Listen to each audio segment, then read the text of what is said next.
Hello friends, welcome to यूवेन classes. आप सभी का यूवेन क्लासेस में हार्दिक स्वागत है।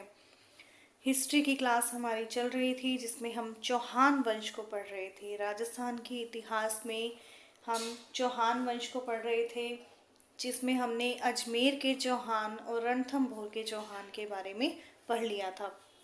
आज हम पढ़ने जा रहे हैं जालोर के चौहानों के बारे में।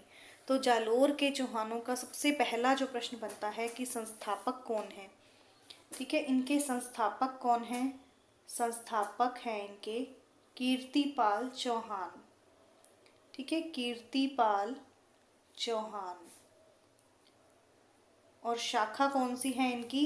सोनगरा शाखा है। ठीक है, सोनगरा शाखा। 1182 में इन्होंने मतलब कीर्तिपाल ने चौहान वंश की नींव रखी।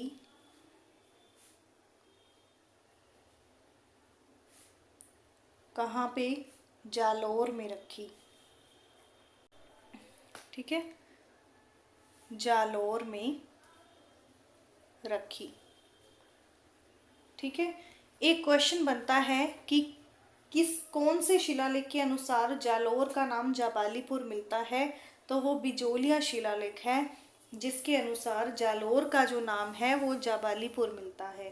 ठीक है, सोनगरा शाखा की स्थापना नाडोल में किसने की थी? लक्ष्मण सिंह ने की थी। ठीक है, ये क्वेश्चन आ सकता है कि सोनगरा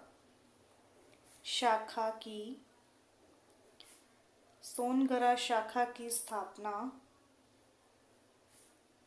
नाडोल में किसने की? नाडोल में किसने की? तो इसका आंसर होगा लक्ष्मण सिंह ने। लक्ष्मण सिंह 960 में। ठीक है, नेक्स्ट, सर्वप्रथम शासन किसने किया? कीर्तिपाल ने। ठीक है, कीर्तिपाल ने सर्वप्रथम नाडोल में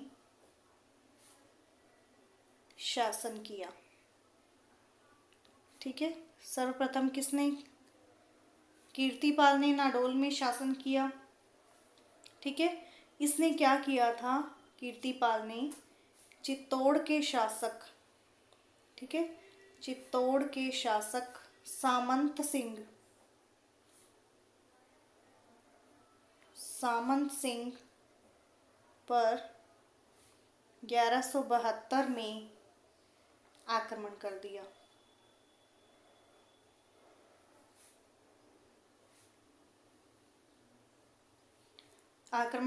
तो सामंत सिंह जो थे वो चित्तौड़ से भागकर बागड़ प्रदेश चले गए थे।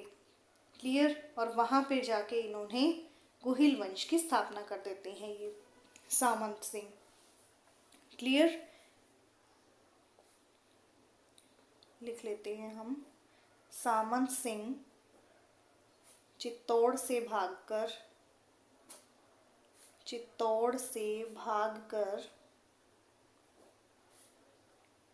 बागड़ प्रदेश चले गए। ठीक है, बागड़ प्रदेश मतलब डूंगरपुर में चले गए और वहां गुहिल वंश की स्थापना की। ओके गुहिल वंश की स्थापना की। ठीक है, और बड़ौदा डूंगरपुर को अपनी इन्होंने राजधानी बना ली। मुहणोत नैन्सी ने क्या कहा था? मुहणोत नैन्सी ने कीर्तिपाल के लिए क्या कहा?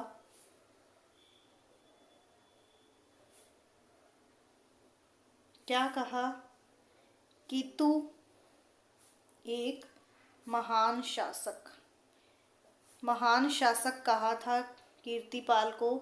किसने कहा? मुहणोत नैन्सी ने कहा। क्लियर? अब बात करते हैं कि जालोर के चौहानों का सबसे जो शक्तिशाली शासक है उसके बारे में।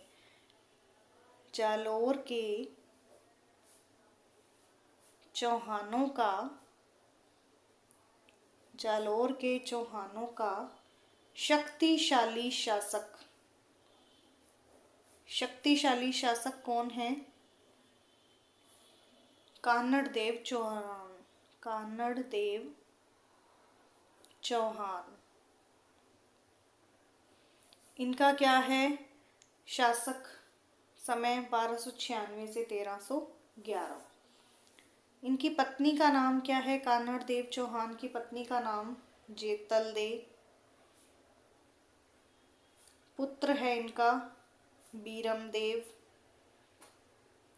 बीरमदेव। अब कान्हड़देव के समकालीन दिल्ली का शासक कौन होगा? दिल्ली का शासक अलाउद्दीन खिलजी। इसको हम AK राइट कर लेते हैं जिससे हमें याद इजीली हो जाएगा। अलाउद्दीन खिलजी। ठीक है, अलाउद्दीन खिलजी है। अब अलाउद्दीन खिलजी ने कान्हड़देव चौहान पर आक्रमण करने का इसका क्या कारण था? एक तो कारण था कि इसको साम्राज्यवादी नीति चाहिए थी। ये तो इनको चाहिए होती है जो मुगल शासक हैं। ठीक है, ये हर जगह पे अपना साम्राज्यवाद चाहते हैं।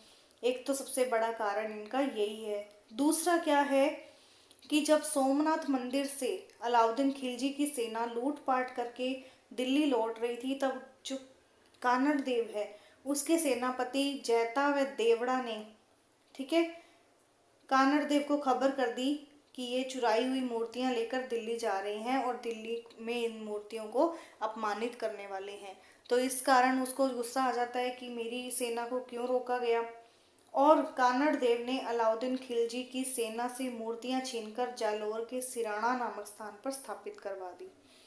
ये इसका कारण हो गया कि एक तो मूर्तियां छीनी, रोका, ठीक है, दूसरा क्या हुआ, मूर्तियों को स्थापित भी करवा दिया। और फिर क्या किया, 1305 में अलाउद्दीन खिलजी ने कान्हड़देव पर आक्रमण करने के लिए एक व्यक्ति को भेजा, एन उल मुल्क मुल्तानी, उसको भेजा। लेकिन उसने क्या किया, कान्हड़देव ने फिर उस व्यक्ति से संधि कर ली और उसे अपने पास रख लिया। तो फिर उसको गुस्सा आ गया कि उसको क्या है कि वापस से उसको लड़ाई करनी है। पहले हम अपना नोट कर लेते हैं, उसके बाद इसके आगे की कहानी देखते हैं कि आगे क्या क्या होता है। ठीक है, अलाउद्दीन के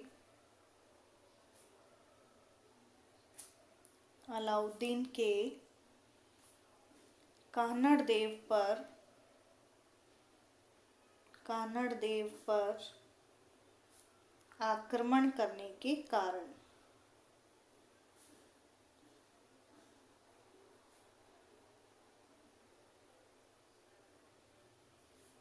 तो पहला कारण क्या है, साम्राज्यवादी नीति का विकास करना। ठीक है, साम्राज्यवादी नीति का विकास करना। दूसरा क्या है, सोमनाथ मंदिर से लूटपाट करके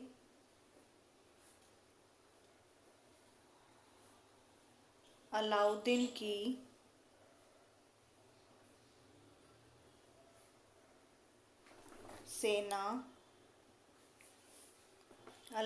की सेना वापस दिल्ली लौट रही थी, तभी कान्हड़देव के सेनापति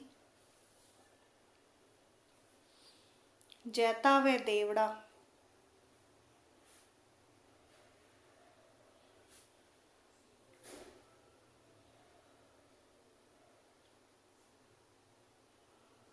चैता व देवड़ा ने कान्हड़ देव को खबर कर दी कि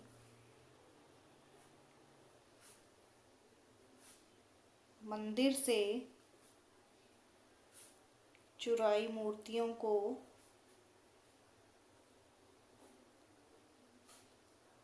दिल्ली ले जाकर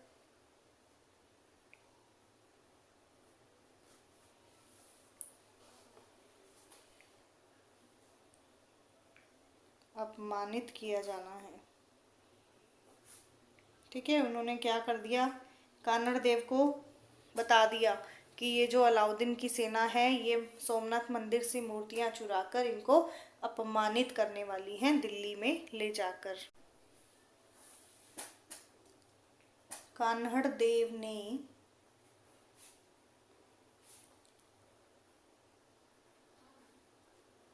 अलाउद्दीन की सेना से मूर्तियां छीनकर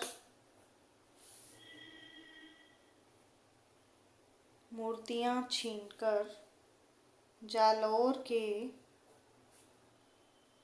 सिराना नामक स्थान पर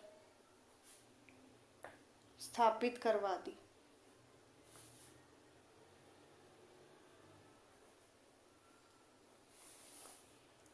ठीक है, फिर उसके बाद क्या होता है, 1305 में अलाउद्दीन ने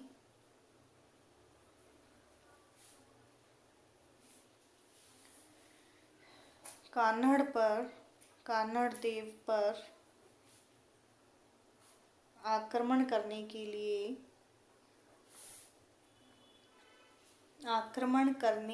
लिए ऐन उल मुल्क मुल्तानी को भेजा। लेकिन क्या हुआ, लेकिन कान्हड़ देव ने संधि करके उसे अपने पास रख लिया।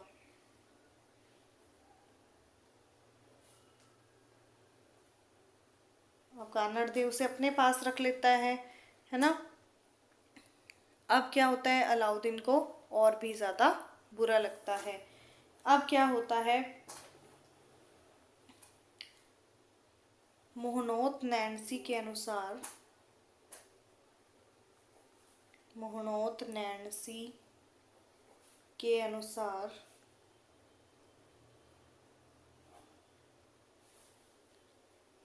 कान्हड़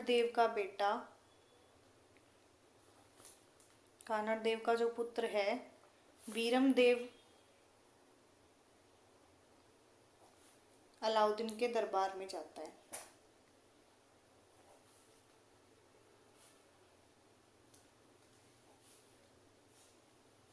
अब ये चला गया अलाउद्दीन के दरबार में। वहाँ क्या होता है, जो अलाउद्दीन की बेटी है फिरोज़ा, वो जब उसको देखती है बीरम देव को, तो वो उसको देखते ही उसको पसंद कर लेती है और वो कहती है कि वो आगे विवाह का प्रस्ताव रख देती है। लेकिन बीरम देव तो मना कर देता है। क्यों मना कर देता है, क्योंकि उसको पता है कि जो अलाउद्दीन है वो मेरे पिता का दुश्मन है और उन पर आक्रमण करना चाहता है, तो वो इस बात पर ज़्यादा ध्यान नहीं देता।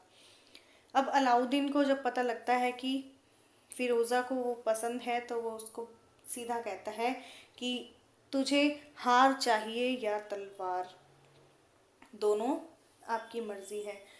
फिर क्या हुआ, वो मना कर देता है। तो अलाउद्दीन क्या करता है, जालौर पे आक्रमण करने के लिए एक व्यक्ति को चुनता है जिसका नाम है कमालुद्दीन।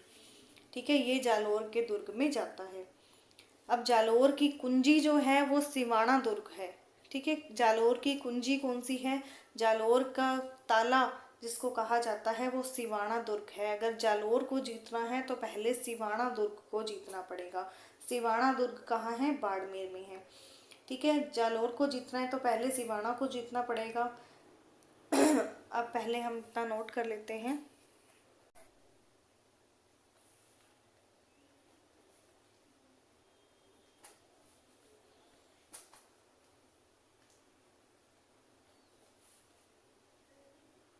अलाउद्दीन की बेटी फिरोज़ा को बीरम देव से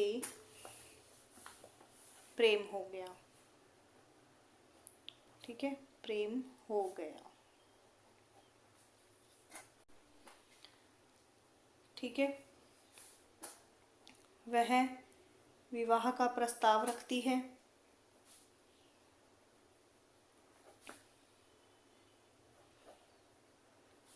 लेकिन बीरम देव मना कर देता है।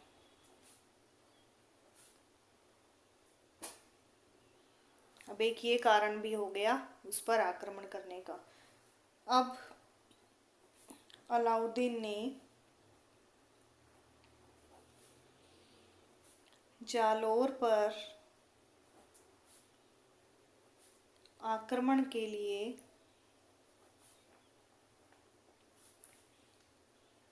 एक कमाल का बंदा चुना, कमाल का व्यक्ति चुना, जिसका नाम था कमालुद्दीन।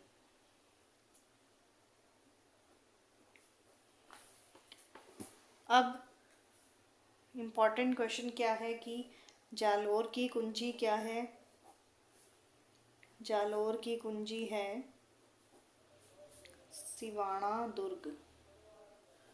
और सिवाना दुर्ग कहाँ पे है? बाड़मेर में है। यदि पहले आपको जालोर को जीतना है तो सिवाना को आपको सबसे पहले जीतना होगा। ठीक है, अब ये जो सिवाना है ये बाड़मेर में कुमुट की झाड़ियों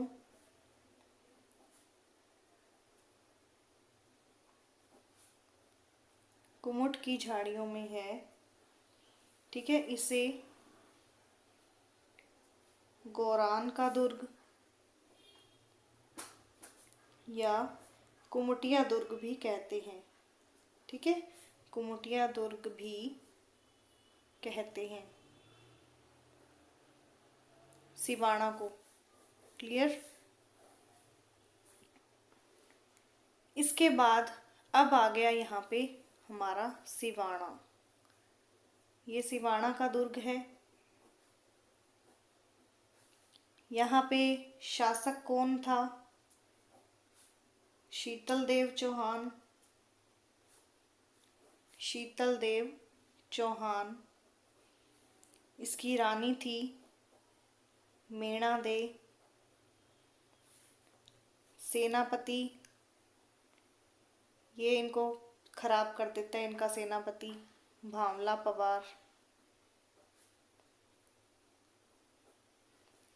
अब क्या होता है? अब यहाँ पे अलाउद्दीन की सेना आ जाती है दुर्ग पर आक्रमण करने के लिए। दुर्ग के सभी किवाड़ रास्ते बंद किए होते हैं। ठीक है, और जो सेनापति है सबसे पहले इसके पास सेना आती है। अब अलाउद्दीन की सेना जब इसको कहती है, इसको दुर्ग का लालच दे देती है कि तुझे एक दुर्ग हम भेंट में देंगे, तू हमें इसके रास्ते बता दे।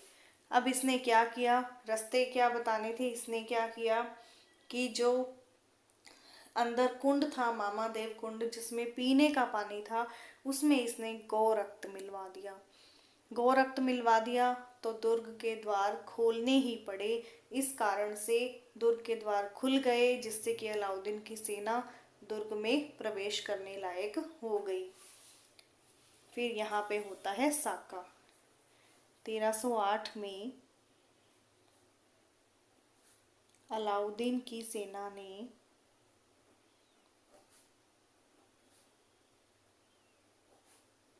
आक्रमण किया।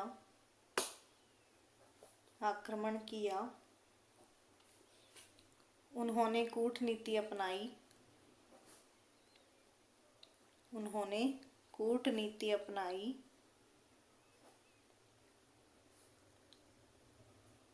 भांवला पवार को बुलाकर दुर्ग का लालच देकर, दुर्ग का लालच देकर अपनी तरफ मिला लिया, अपनी तरफ मिला लिया।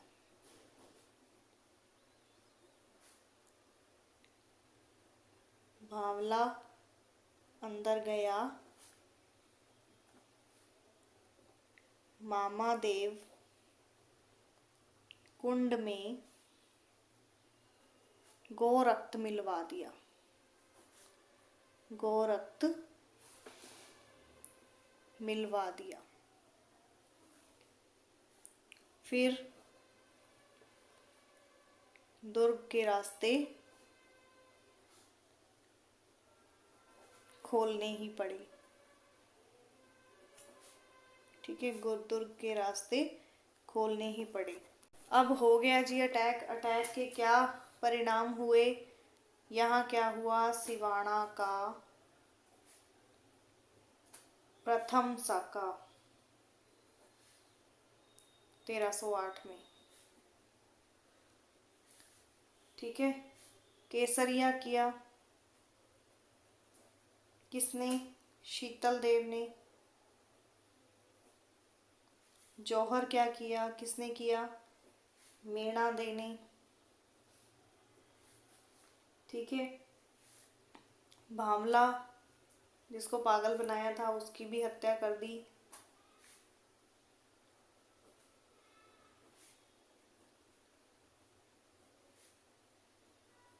और मेन बात, अलाउद्दीन ने क्या किया?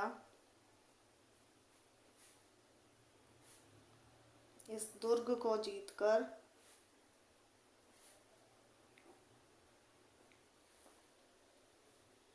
इसका नाम खैराबाद रख दिया।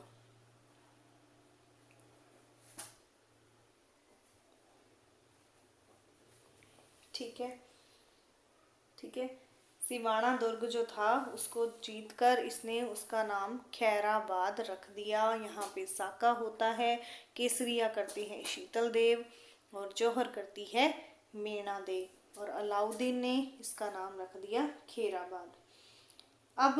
अब ये करेगा जालोर पर आक्रमण। ठीक है, इधर तो इन्होंने कर दिया, अब कानड़ देव पर ये करेगा। अब जालोर पर आक्रमण, आक्रमण कब? 1311 में। क्लियर? अब क्या हुआ? अब जब अलाउद्दीन खुद आता है, अब अलाउद्दीन स्वयं सेना लेकर आया, प्लस कौन था? और कमालुद्दीन भी साथ था। ठीक है, कमालुद्दीन भी साथ था। फिर से कूटनीति अपनाई इन्होंने।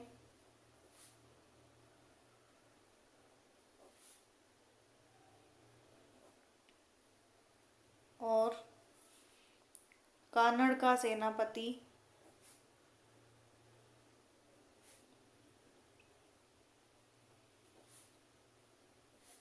उसको अपने साथ मिला लिया।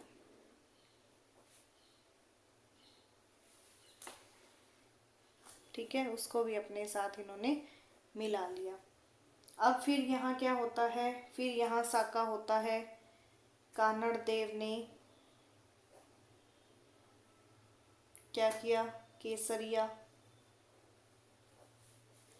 जैतल देव ने जौहर, और बीरम देव जो था ये आत्महत्या कर लेता है। ठीक है, अब जालोर को जीत लिया। अब अलाउद्दीन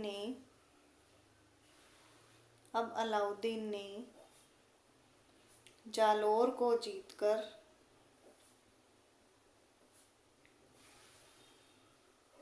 इसका नाम जलालाबाद रख दिया।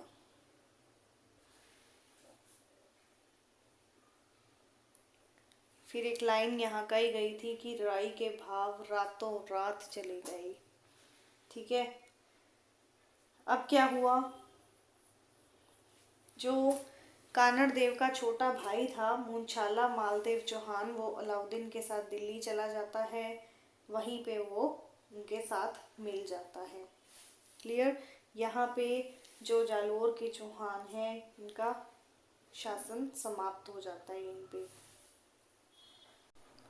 जो इसके मेन चौहानों में जो शासक थे वो हमने पढ़ लिए हैं, कहानी की तरह उसको याद भी कर लिया है। तो आई होप आप सभी को ये अच्छे से समझ आया होगा। देखने के लिए थैंक्स। मिलते हैं नेक्स्ट वीडियो में, नेक्स्ट जो हमारा वंश होगा उसके साथ। Thanks and good bye.